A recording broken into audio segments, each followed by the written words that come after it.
नमस्ते। आज के इस विश्लेषण में हम एक बेहद दिलचस्प सफर पर निकलने वाले हैं। मानव नेत्र और रंग बिरंगा संसार।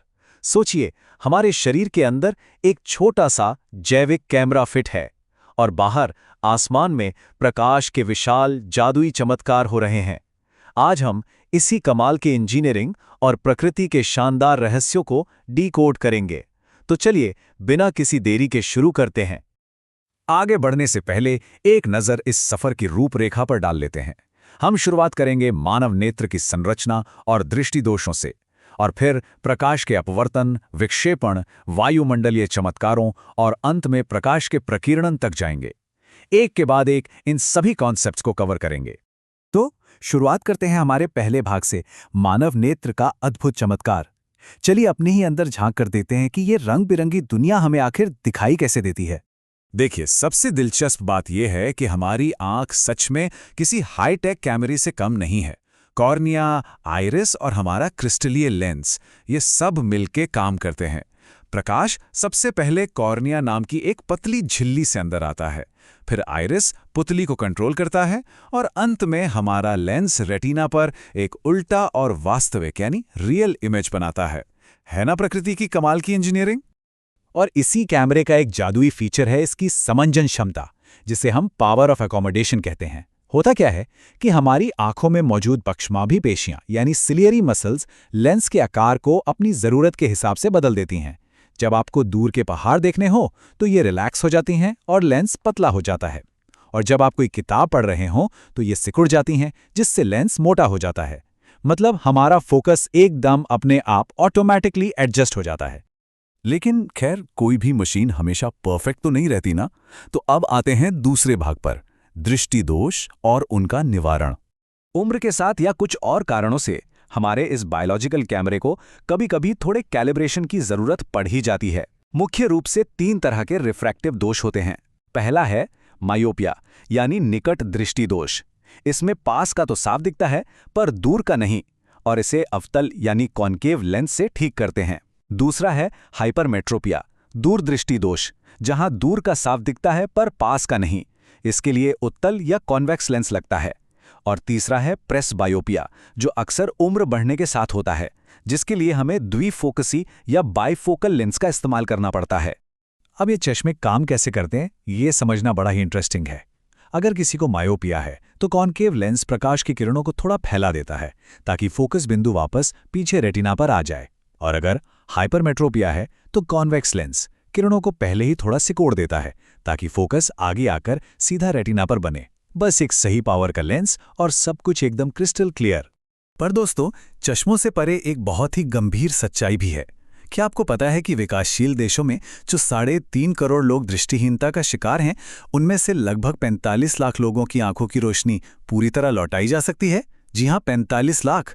ये वो लोग हैं जो कॉर्निया की समस्या से पीड़ित हैं और इन्हें सिर्फ एक ही चीज से दुनिया दोबारा दिखाई जा सकती है, नेत्रदान। ये सच में सोचने वाली बात है कि हम अपने जाने के बाद भी किसी के जीवन में रोशनी भर सकते हैं। खैर, अब तक हमने समझा कि लेंस कैसे प्रकाश को मोड़कर हमारी दृष्टि ठीक करते हैं। अब नजरिया थोड़ा बड़ा करते हैं और चलते हैं भाग 3 की तरफ, प्रिज्म से प्रकाश का अपवर्तन। चलिए देखते हैं कि कांच का एक टुकड़ा प्रकाश के छिपे हुए राज कैसे खोलता है। कांच की एक सीधी और सपाट स्लैब के बारे में तो हम सब जानते हैं, लेकिन एक त्रिभुजाकार प्रिज्म की बात ही अलग है। इसके तिरछे आकार की वजह से एक अनोखा असर देखने को मिलता है। जब प्रकाश की किरण इसमें प्रवेश करती है और फिर बाहर निकलती है तो वो अपनी मूल दिशा से एक खास कोण पर मुड़ जाती है। प्रकाश के इस तरह मुड़ने के कोण को ही हम विचलन कोण या एंगल ऑफ डिविएशन कहते हैं। और प्रकाश का यही साधारण सा झुकाव एक बहुत ही शानदार घटना को जन्म देता है। यही है हमारा भाग 4, श्वेत प्रकाश का विक्षेपण। आइजैक न्यूटन का वो मशहूर प्रयोग तो आपको याद ही होगा। उन्होंने ये साबित कर दिया था कि जो सूरज की रोशनी हमें एकदम सफ़ेद दिखती है, वो असल में 7 अलग अलग रंगों से मिलकर बनी है। एक अकेला प्रिज्म उस सफ़ेद रोशनी को विबग्योर के 7 रंगों में बांट देता है, जिसे हम विक्षेपण या डिस्पर्जन कहते हैं। लेकिन जादू तब हुआ जब न्यूटन ने एक और उल्टे प्रिज्म को उसके ठीक सामने रखा। वो 7 रंग मिलकर वापस एक सफ़ेद प्रकाश की किरण में बदल गए। मतलब कमाल है ना। और सबसे अच्छी बात यह है कि यही जादू हमें प्रकृति में बड़े पैमाने पर देखने को मिलता है। इंद्रधनुष के रूप में बारिश के बाद हवा में लटकी पानी की छोटी छोटी बूंदें बिल्कुल न्यूटन के छोटे छोटे प्रिज्मों की तरह ही तो काम करती हैं। वो सूरज की रोशनी को अपवर्तित करती हैं, उसे 7 रंगों में विक्षेपित करती हैं, बूंद के अंदर उसका पूर्ण आंतरिक परावर्तन होता है और फिर आसमान में एक शानदार इंद्रधनुष बन जाता है। अब धरती से थोड़ा ऊपर उठकर रात के आसमान की ओर देखते हैं। भाग 5, वायुमंडलीय अपवर्तन का जादू। हमारा ये वायुमंडल हमारी आंखों के साथ कैसे कैसे खेल खेलता है, आइए समझते हैं। कभी सोचा है कि तारे क्यों टिमटिमाते हैं? दरअसल जब तारों का प्रकाश पृथ्वी के वायुमंडल में आता है तो उसे अलग अलग घनत्व वाली कई परतों से गुजरना पड़ता है, और क्योंकि वायुमंडल कभी स्थिर नहीं रहता, उसकी परतें बदलती रहती हैं। इस वजह से तारों की रोशनी लगातार मुड़ती रहती है। यही कारण है कि तारे की आभासी स्थिति डगमगाती है। हमारी आंखों में आने वाला प्रकाश कम ज्यादा होता रहता है और हमें वो खूबसूरत टिमटिमाहट नजर आती है। अब यहाँ एक बड़ा ही लॉजिकल सवाल उठता है।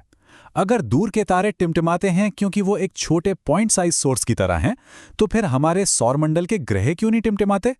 इसका सीधा सा जवाब यह है कि ग्रह पृथ्वी के बहुत करीब हैं, इसलिए हम उन्हें सिर्फ एक बिंदु नहीं बल्कि कई बिंदुओं का एक बड़ा कलेक्शन मान सकते हैं। तो जब उन सभी बिंदुओं से आने वाले प्रकाश के बदलाव का हम औसत निकालते हैं तो वो शून्य हो जाता है। इसीलिए ग्रह हमेशा एक स्थिर और शांत चमक के साथ दिखाई देते हैं। और अब हम पहुंच गए हैं अपने इस विश्लेषण के आखिरी पड़ाव पर, भाग 6, प्रकाश का प्रकीर्णन यानी लाइट का बिखरना। हमारा वायुमंडल गैसों, धुएं और धूल का एक मिक्सचर है। जब सूरज की रोशनी इन बेहद छोटे कणों से टकराती है तो वो चारों तरफ बिखर जाती है।